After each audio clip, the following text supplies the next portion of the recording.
Ju përshëndes të gjithë nga edicioni mes ditës këtu në Top Channel. Kryeministri Rama i shoqëruar nga një delegacion mbërrin sot pasdite në Greqi për të marrë pjesë në forumin ekonomik të Delfit. Burimet diplomatike thonë se nesër paradite ai pritet në një takim nga kryeministri Mitsotakis.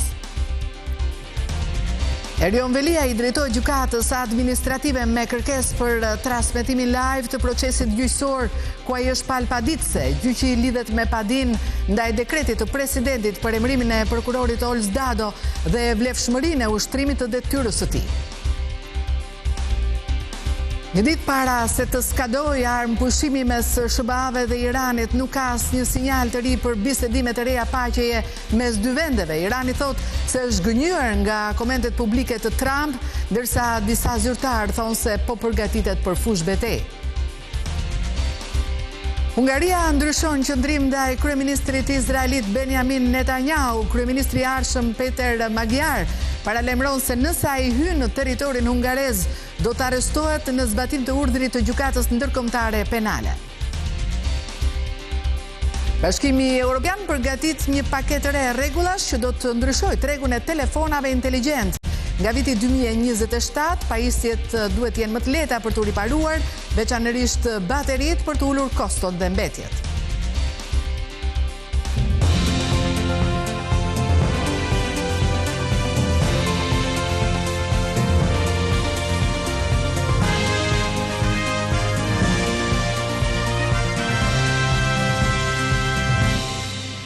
E nisim këtë edicion me zhvillimet kryesore deri në këtë orë të ditës. Sot pasdite kryeministri Rama mbërri në Athinë me një delegacion për të marrë pjesë në forumin ekonomik të Delfit. Siç na thot korrespondenti ynë në Athinë, Artur Bibe, kryeministri pritet të takojë dhe homologun e tij grek. Vizita e Ramës në Greqi vjen pas një periudhe shumë të trazuar, më së shumti në opinionin publik në lidhje me çështjen Beleri apo edhe deklarimet me humor të kryeministrit për origjinën e grekëve. Artur Biben, siç e shihni, e kemi në lidhje direkte. Artur, presim të na tregosh më shumë për agjendën e kësaj vizite, por edhe për klimën në cilën ajo po zhvillohet. Po, Genda, përshëndetje. Në fakt, mbas kaq kohësh, zoti Rama mbrin sot në orën 18 në kryeqytetin e Greqisë Athinë për të patur një takim në kuadër të forumit ekonomik të Delfit. Në fakt, është një aktivitet i gjerë që ka të bëjë jo vetëm me politikat ndërmjet vendeve, por edhe me politikat ekonomike ndërmjet vendeve, Genda, por edhe për marrëdhënie dypalëshe dhe duket se pra nuk e kanë humbur palët as pak rastin për të krijuar një takim dy liderëve, zotit Rama dhe zotit Mitsotakis, edhe pse kam patur mundësinë për ta zhvilluar këtë takim, Genda, në kuadër të samitit në zonën e Delfit që do të jenë nesër mbasdite, kanë zgjedhur pikërisht pra zoti Mitsotakis ka kërkuar që ta zhvillojnë këtë takim në vilën Maksim, në selinë e kryeministrit, për të patur mundësinë të shtjellojnë edhe më shumë gjërat me dy palëve. Në fakt është një situatë e cila tenton të ringrohë edhe një herë marrëdhëniet dypalëshe, të cilët edhe pse janë klasifikuar si tepër të mira prej ministrit i jashtëm të Shqipërisë dhe natyrisht dhe palës greke, është folur se kanë qenë janë marrëdhënie në gjendje të mirë dhe vazhdojnë të jenë të ngrohta, përsëri duket se ka patur një stepje, një ftoje që mbas arrestimit të zotit Beleri dhe procesin ndaj tij gati 3 vjet më parë në Shqipëri, kështu që pra po tentohet një ringrohje marrëdhënieve. Për palës shqiptare, ajo që është e rëndësishme është ndihma dhe mbështetja greke në rrugën shqiptare të integrimit të Bashkimit Evropian, gjithë mbyllja e kapitujve të negociatave dhe mbështetja pra e Greqisë, e cila vlerësohet si tepër e nevojshme për të kapërcyer të gjitha detajet që ngelen për të plotësuar dhe të implementuar kapitull dhe atë që kulmon, Genda, do thoja unë, me antarësimin e Shqipërisë në Bashkimin Evropian nga vitet 2027 deri në vitet 2030. Ndërsa për palën greke është kërkuar të rishikohet çështja e demilitimit, është një çështje, Genda, për të cilën palët kanë rënë dakord se do ta çojnë atë në Hag, por për shkak të ftohtësisë apo të problemeve që ka patur politikisht dy vendet, duket se pra u shty kjo marrëdhënie, kjo marrëveshje për të negociuar detajet e cilat do ta çonin marrëveshjen në gjykatën e Hagës. E pra erdhi momenti sipas burimeve nga qeveria greke të diskutohet edhe një herë kjo çështje dhe të fillohet të marrë atë pra që quhet road map, Genda, pikërisht për të caktuar piketa në të cilat pala do të rinegociojnë, do të vendosin ekipet e tyre përfundimtare, ekipet negociatore, të cilat do ta çojnë marrëveshjen drejt përfundimit. Duhet të mos harrojmë këtu, Genda, që në zonën Jonit 2, pak mbi veriun e zonës e ishullit të Korfuzit, kanë filluar dhe po implementojnë kërkimet në det për naftë, të cilat do të kulmojnë këto kërkimet gjatë vitit të ardhshëm, ku do të instalohet në këtë zonë një sonde e cila do të kërkojë hidrokarbure në një thellësi 1800 dhe 2000 metra në det. Kështu, ajo që është e rëndësishme Genda është fakti që dhe zoti Rama ka marrë masat për të sqaruar pozicionin e tij lidhur me deklaratat për sa i përket origjinës së grekëve. Zoti Rama foli për një gazetë greke, një gazetë pro-qeveritare, duke sqaruar se bëhej fjalë për një shaka, dhe tjetër ishte konteksti, dhe tjetër ishte ajo që duhet të thoshte, dhe tjetër u kuptua dhe u shtjellua nga ata që u cilësuan si dashakeqës, nga ana tjetër edhe pala greke ka marrë masa të sqarojë pozicionin e saj dhe të i sjell edhe më pranë të dy palët për të nisur kështu pra një epokë të re në marrëdhënien e dy palësh. Genda. Qartë, Artur, të falenderoj për gjitha informacionet, sigurisht do ta ndjekësh vizitën dhe do të na përcjellësh çdo të re në studio. Faleminderit.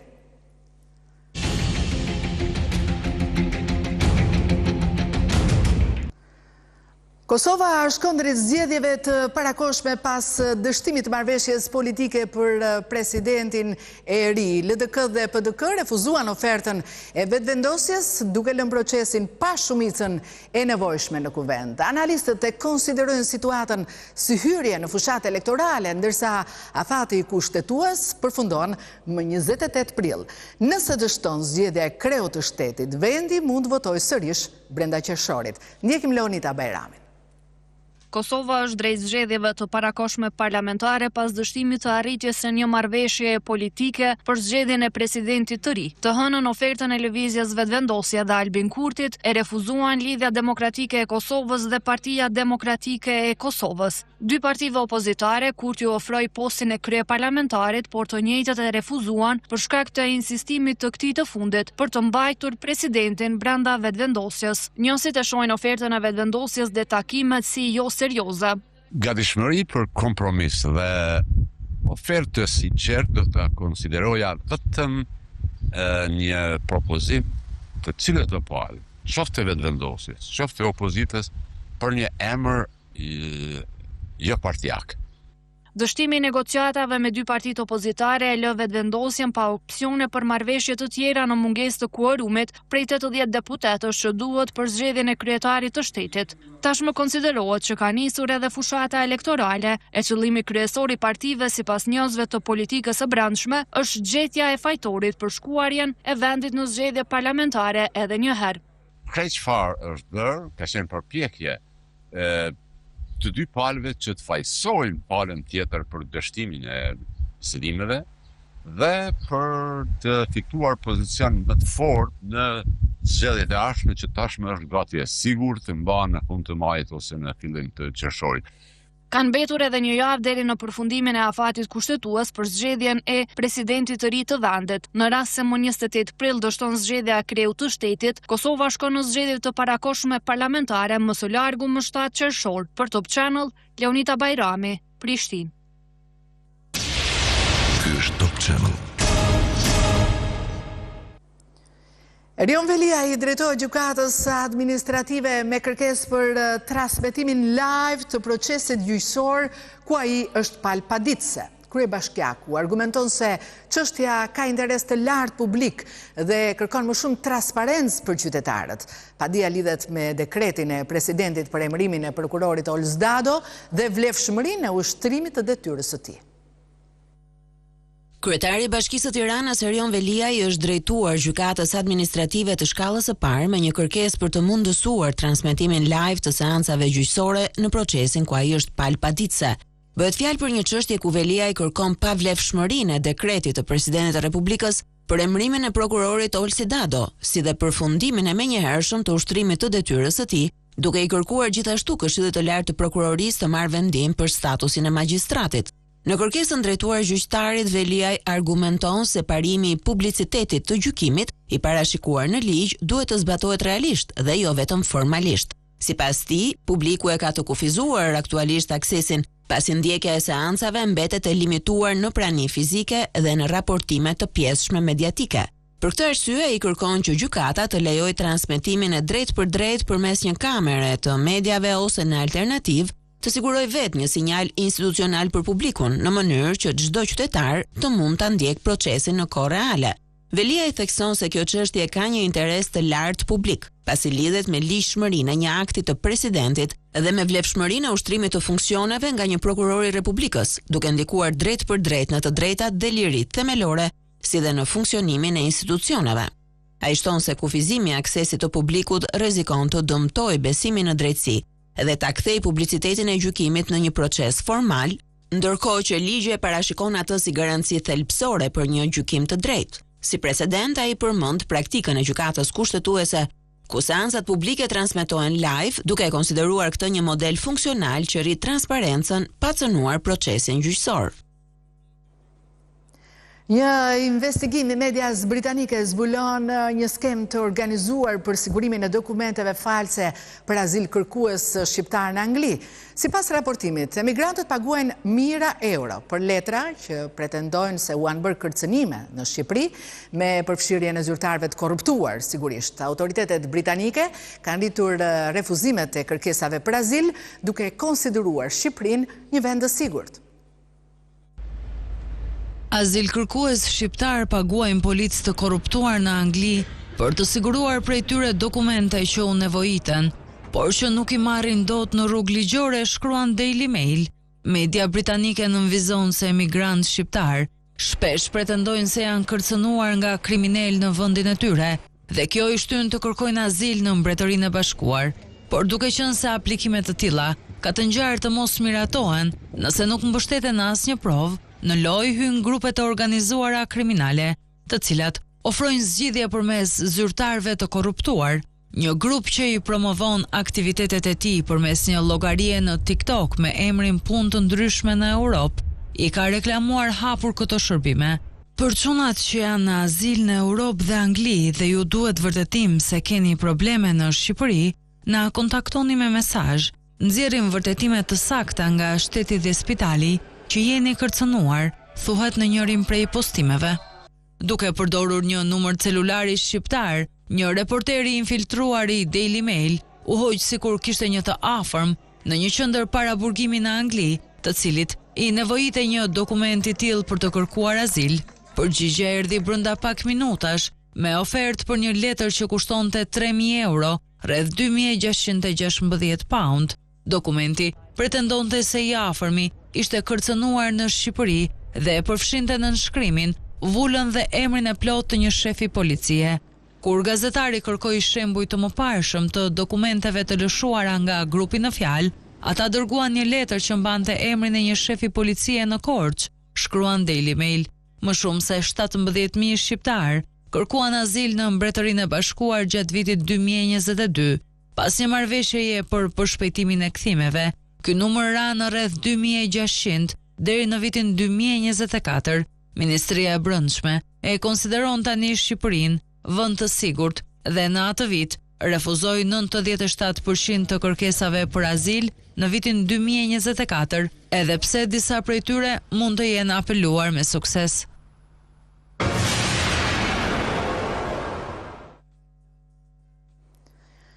Një ditë para se të skadojë armëpushimi mes Shteteve të Bashkuara të Amerikës dhe Iranit, nuk ka asnjë sinjal të ri për bisedime të reja paqeje mes dy vendeve.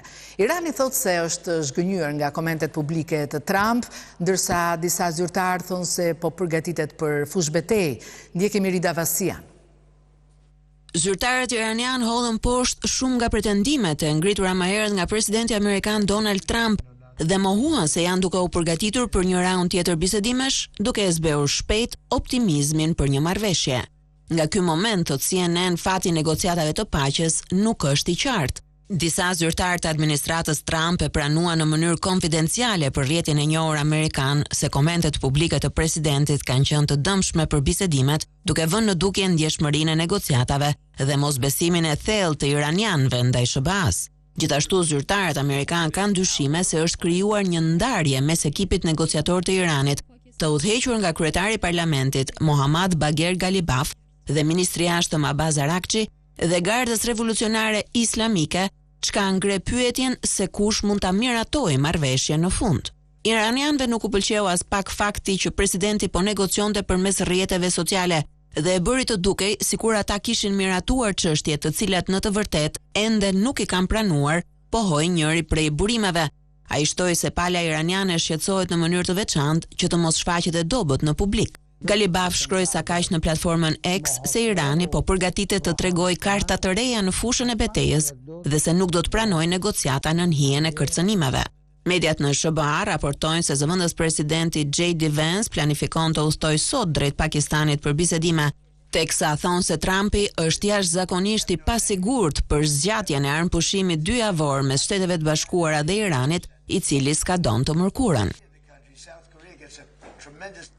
Gjatë luftës me Iranin, një rrezik të madh për anijet në gjirin persik përbëjnë minat detare. Çminimi dhe çaktivizimi i tyre është i rrezikshëm. Deri tani dronët në New York mund të kryejnë vetëm një pjesë të punës, duke mos arritur të minimizojnë rrezikun. Minat detare mbeten një kërcënim i madh për anijet që kalojnë në gjirin persik dhe përbëjnë praktikisht një kurth të padukshëm në ngushticën e Hormuzit. Kjo zonë mbetet tejet e rrezikshme jo vetëm për shkak të konflikteve, por pikërisht edhe për shkak të minave që fshihen në ujë. Në fillim të prillit, gardat revolucionare iraniane njoftuan se Teherani kishte urdhëruar minimin e ngushticës.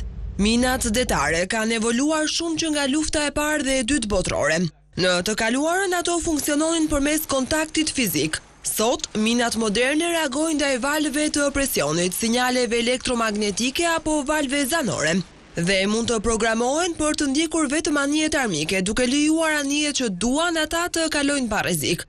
Pastrimi i minave kërkon identifikimin e objektit të dyshimt dhe vendosin e mënyrës së trajtimit, nxjerrje, çaktivizim në ujë apo shpërthim i kontrolluar. Kjo punë kryhet nga personeli trajnuar, por kur është e mundur përdoren dron për të zvogëluar rrezikun për jetën e njerëzve. Marina gjermane përdor dron për kontrollin e tabanit të detit, duke shmangur ekspozimin e personelit. Megjithatë, dronët aktual kanë autonomi të kufizuar dhe duhet të operojnë pranë zonave të minuara. Një sfidë veçanërisht në një zonë të ndjeshme si ngushtica e Hormuzit. Një inovacion premtues është droni në New York Grey Shark nga kompania Euroatlas në Bremen sipas Deutsche Welles. Në shtator 2026 pritet të nisë prodhimi i versionit të tij me bateri, ndërsa për fundin e vitit është planifikuar prodhimi në seri një droni Grey Shark me motor karburanti. Ky version pritet të jetë në gjendje të operojë në mënyrë autonome në det për disa javë. Hungaria ndryshon qëndrim ndaj kryeministrit izraelit Benjamin Netanyahu. Kryeministri i ardhshëm Peter Magyar paralajmëron se nëse ai hyn në territorin hungarez, do të arrestohet në zbatim të urdhrit të gjykatës ndërkombëtare penale. Deklarata vjen pas tensioneve mbi qëndrimin e mëparshëm të Budapestit dhe debatit për detyrimet ndaj drejtësisë ndërkombëtare. Kryeministri i ardhshëm i Hungarisë Peter Magyar deklaroi se vendi i tij do t'i vërë prangat kryeministrit izraelit Benjamin Netanyahu nëse ai shkel në territorin hungarez, ndërkohë që është i kërkuar nga gjykata ndërkombëtare penale. GNP-ja lëshoi një urdhër arresti për Netanyahu në nëntorin e vitit 2024 me argumentin e dyshimeve për krime lufte dhe krime kundër njerëzimit. Në parim, të gjitha shtetet anëtare të kësaj gjykate janë të detyruara të arrestojnë individët për të cilët lëshohet një urdhër i tillë. Por Hungaria e kishte refuzuar më parë ndalimin e kreut të ekzekutivit izraelit gjatë vizitës së tij në Budapest në prill të 2025-s, kur kryeministri ishte ende Viktor Orban, një aleat i ngushtë i Netanyahut.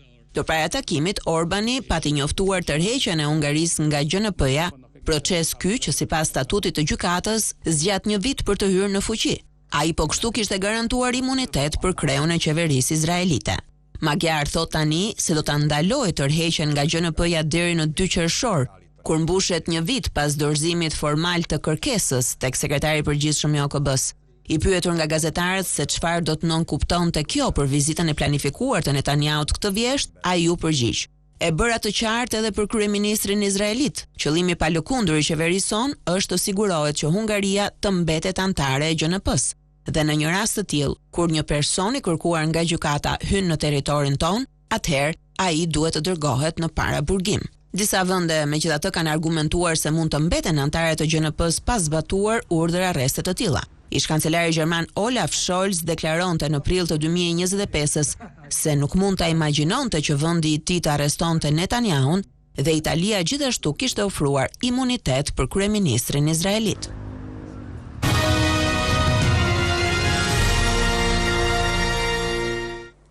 Aeroporti Tiranës përshihet si një model efikasiteti në një kohë kur aeroportet europiane përballen me radhë dhe vonesa.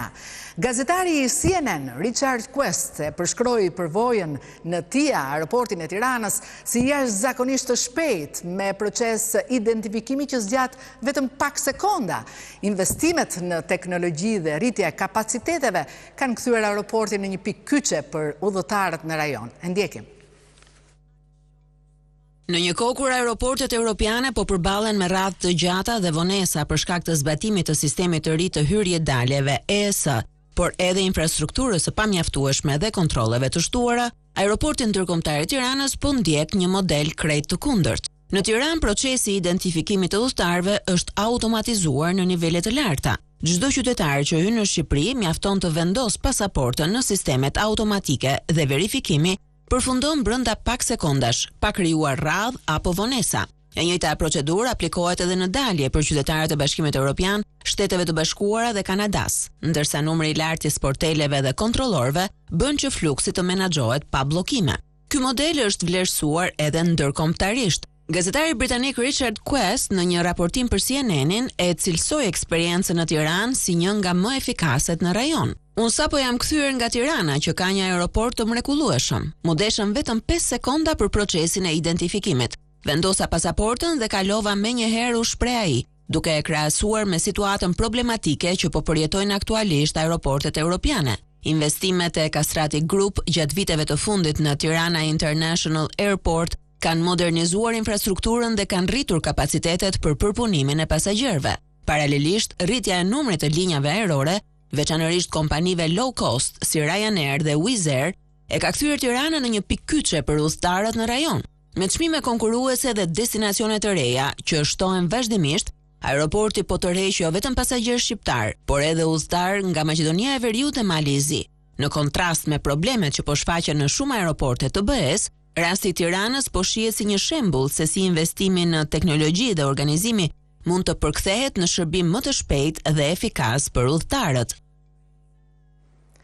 Në fshatrat e Kukësit ka nisur plehërimi dhe plugimi i tokës për të mbjellë pataten. Përveç mundit dhe punës që kryesisht banorët e zonës e kryen me krah, ata ankohen edhe për çmimet e ulta me të cilat detyrohen të shesin pataten e Kukësit. Fermerët e fshatrave të Kukësit kanë nisur punën për përgatitjen e tokës në prag të mbjelljes së patates, një nga kulturat kryesore bujqësore të zonës. Në Novosej dhe Shishtavec, banorët po punojnë intensivisht me plerimin dhe plugimin e parcelave, ndërsa një pjesë e tyre kanë filluar edhe mbjelljen. E vështirë është. Unë kam traktorin tem, unë e përballoj, jo transporti e sud. Me marrë një traktor për Shishtavecit, me maçu atje plerin mu 60-70 mijë lekë vetëm një rrugë bën. Pavarësisht për kushtimit, sfidat mbeten të shumta. Në shumë raste puna vjen të kryhet me krah për shkak të terrenit të thepisur. Mbjellën unë e kam marrë të shokun me kal, do ta paguaj këtë. Nëse ta mbjelli unë pataten edhe me makineri bujqësore, atëherë nuk do ta mbjelli fare. Sepse kosto e shkon shumë lart. Një tjetër shqetësim për fermerët është mungesa e tregut dhe çmimi i ulët i shitjes, që nuk përputhet me kostot e larta të kultivimit. Farën e marrim me 200.000 lekë kuintalin, a kilen e patates e shesim me 500. Kostoja për një dylim patate deri në momentin që ta përgatiti unë shkon mbi 1 milion lekë të vjetra. Një dylim normalisht mund të prodhojë 30 kuintal patate. 30 kuintal patate, sikur të shesim ne me 500 lekë, bën 1 milion e gjysmë. Pra nuk justifikojmë akoma punën to. Megjithatë, patatja Kukësit vjen të mbetet ndër më cilësoret në rajon, fal kushteve klimatike, relievit dhe lartësisë mbi 1000 metra mbi nivelin e detit.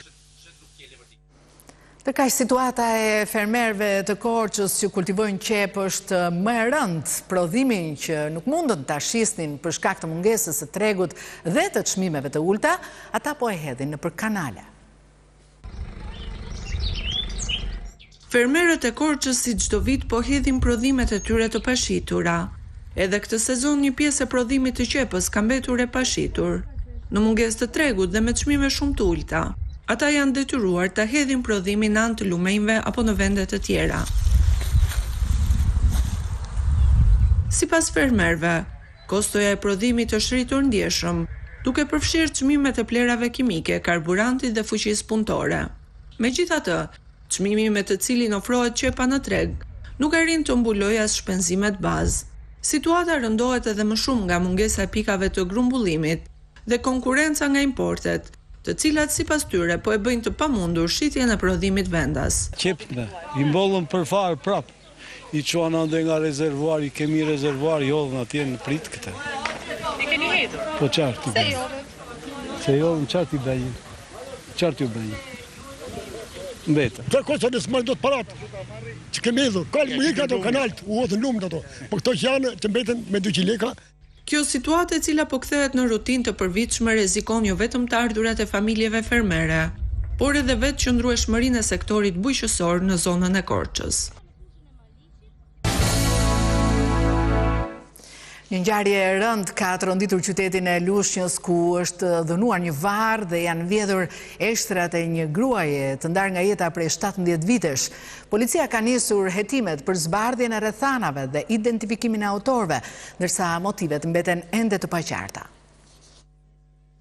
Një ngjarje e rëndë dhe shqetësuese është regjistruar në varrezat e qytetit të Lushnjës, ku janë vjedhur eshtrat e një personi të ndarë nga jeta.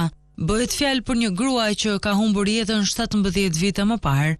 Punonjës të mirëmbajtjes dhe familjar të së ndjerës kanë konstatuar varrin e saj të dëmtuar, ndërsa mungonin eshtrat dhe sendet personale.